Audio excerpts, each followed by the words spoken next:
menciptakan generasi emas yang berakhlak mulia di masa depan, rumah ibadah didorong untuk ramah anak. Informasi selengkapnya untuk Anda. Untuk menciptakan generasi emas yang berakhlak mulia di masa depan, rumah ibadah didorong untuk ramah anak.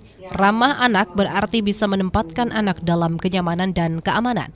Program Manajer Yayasan Setara Yuli Sulistianto mengatakan, masjid sebagai salah satu tempat ibadah untuk menjadi rumah ibadah ramah anak, maka masjid harus bekerja sama dengan Takmir dan Dewan Masjid Indonesia untuk membuat program atau kebijakan sehingga masjid memiliki sarana prasarana yang bisa dipakai sebagai pusat kreativitas bagi anak.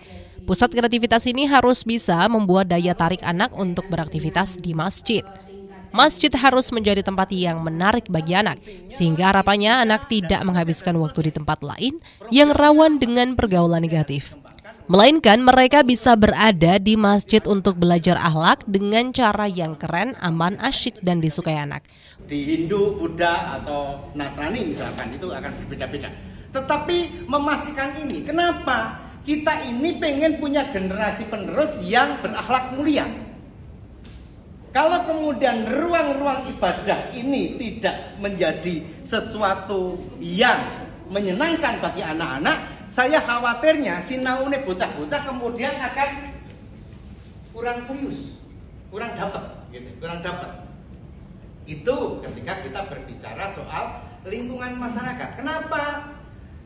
Masjid ini juga harus bekerja sama dengan takmirnya, bekerja sama dengan Dewan Masjid Dewan Masjid gitu, untuk meletakkan sebuah kebijakan, tata aturan, untuk meletakkan program, untuk meletakkan pengelolaan sampai bicara soal satgas, agar ini menjadi daya tarik atau magnet sebagai ruang pusat kreativitas anak dalam konteks saya sedang sinau akhlak ini. Sinau akhlak yang keren, yang nyaman, yang asik itu bagaimana?